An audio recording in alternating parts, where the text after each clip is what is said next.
Hey girls and gals, welcome back to my channel. My name is Taylor and today's video is going to be the Giving Thanks book tag. Now, I am a really big bookworm and I'm always thankful for books, don't get me wrong, but especially in 2020, they have been such a big lifesaver. So I thought this tag would be a fun little tag to do to just show off some of my appreciation and books that I've been really thankful for these past few months and also like the past couple of years as well. I will be leaving the questions down below if you want to do this tag as well. Just let me know, I'd love to watch your tag, and without further ado, let's just get into it. So the first prompt for this tag is name a book that made you thankful that you live in your world and not the book's world. And let me tell you, I could have gone with so many different choices for this one because I read a lot of horror and a lot of fantasy, and a lot of times, especially adult fantasy, especially in the times that the fantasy books and the conflicts are taking place, you don't want to live in those worlds. So I had a lot of competition, but when I saw this book, I knew I had to use it for this question, and that is The Deep by Nick Cutter. This book is a horror book and it works for me on a horror level in a number of ways. This book takes place in our world, but it is in a near future where there is a plague going on called the Gets, and this is kind of a mix between like a traditional zombie disease and dementia, where a person slowly starts forgetting things and forgetting things about themselves. And you know, that's unfortunate. That is something that does happen in the real world, but they keep on forgetting things about themselves, like even the ability to walk and speak and talk and eventually even to breathe. So the slow decay of humans is a plague going on in this world. So that is terrifying because there is no cure. So I wouldn't want to live in this world because of that.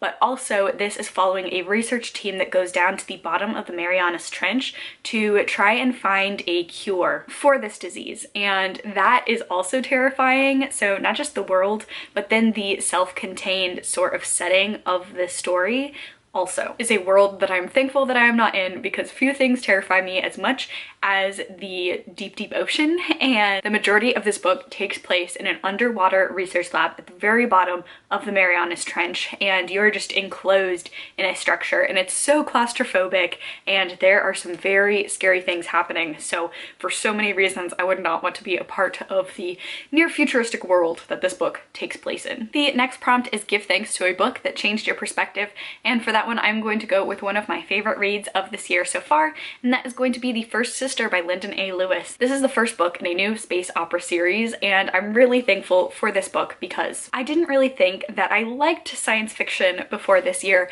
I've read science fiction in the past and really enjoyed it, but I never would consider it one of my favorite genres, or even a genre that I'd be able to take to as much as I have this year. And this book is a large reason why I've been really seeking out science fiction and really appreciating science fiction so much.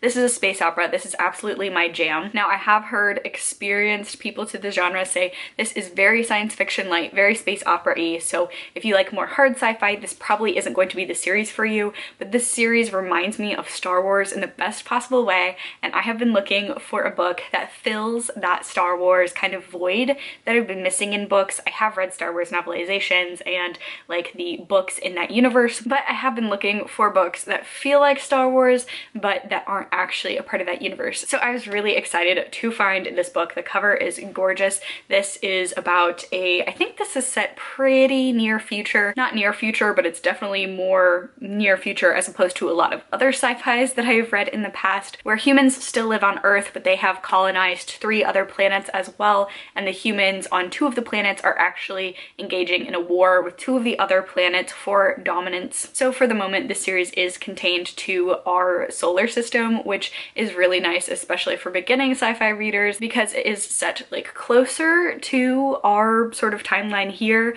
There is a lot of terms that are very familiar. It doesn't feel like too hard of sci-fi, and like I said, it just feels like a Star Wars movie. So I am very thankful to this book and this author for introducing me again kind of to sci-fi and really making me reconsider some of like my stereotypes and notions about the genre, and just really helping me realize what I like out of a sci-fi and helping me realize like what sort of stories that I'm really after in a sci-fi setting. The next prompt is what character would you be thankful for if they were your significant other? And for that one, I am actually going to go with Katai from the Poppy War series by R.F. Kuang, and I am going with Katai Katai just because he actually reminds me a lot of my own partner, just in terms of the way that they see the world. They're both funny and wholesome, and they care about other people, and they are really focused on kind of the same sort of morals and values, and they really care about the people that they are aligned with and their friends and their family. So I just really love Katai as a character, but I can definitely see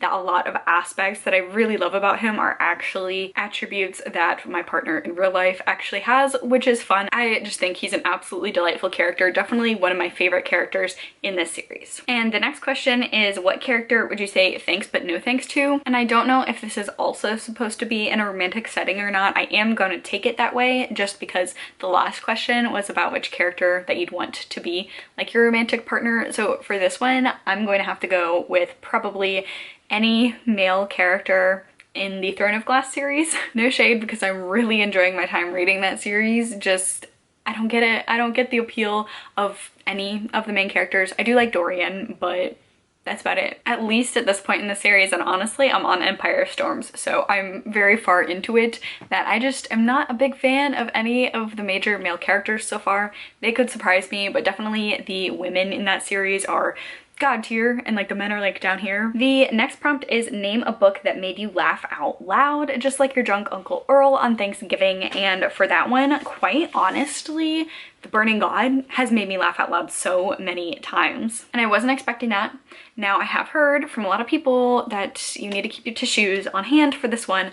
I haven't gotten to that part yet. I'm about 60% of the way through it, but this has been surprisingly funny. The whole series, honestly, each book, the characterization gets more and more wonderful, and you just feel like these characters are actual flesh and blood people. And the humor in this, it's very dark humor. It's very like in your face.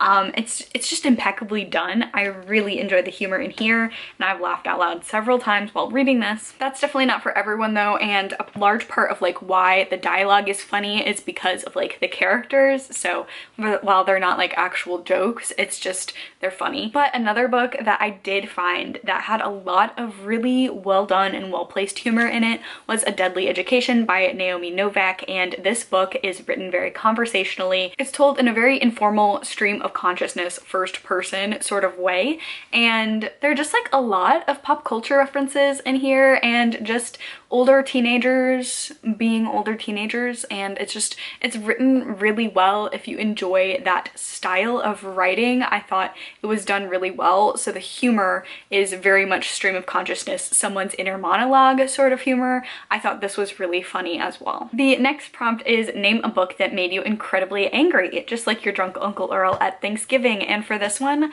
I'm going with one that I haven't talked about a lot on my channel. I did talk about it in my July wrap-up, but I wanted to bring some extra mention to it just because I am planning on continuing on with this series next year, and that is going to be The Rage of Dragons by Evan Winter, and this book was really good. I did enjoy it, so don't think that I'm angry about it because it was a bad book.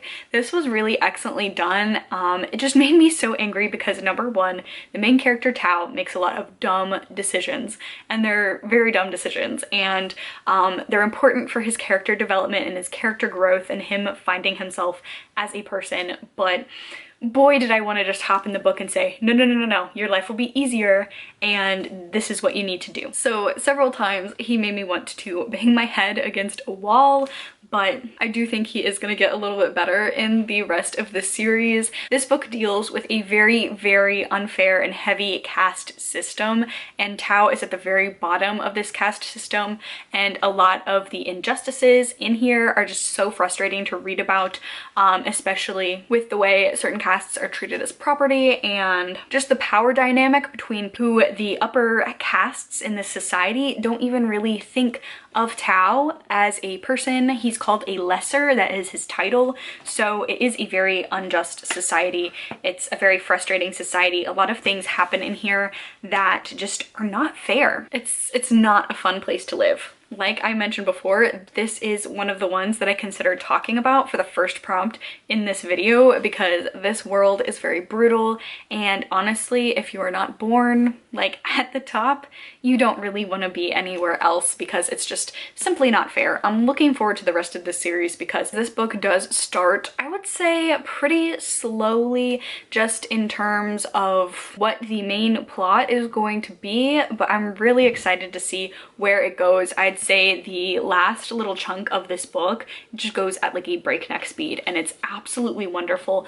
And I'm also hoping for some more dragons because they are mentioned, but I think they're going to feature a lot more prominently, fingers crossed, in later installations of this series. But yeah, this book is really good. It is very grimdark fantasy. It's very dark, it's very brutal. It's also very fighting centric and war centric. If you like movies like Gladiator, you might like this book because it definitely does have the same sort of almost like helpless sort of feel where you feel very helpless for the main character and you really want to see them succeed even though the odds are very much against them. So I completely forgot to answer one of the questions on this tag and I didn't even notice it until I started editing, so I'm here to add it in really fast, and that is, what is one thing that you're thankful for about BookTube? And honestly, as like a very long time book nerd who generally tends to read more than most of my peers and doesn't really have anyone to talk about books with to the extent that I read books in my real physical life, I'm very thankful that BookTube is an outlet for me to nerd out about books every single week. That is really awesome. And then of course, since I can't pick just one thing that I am thankful for,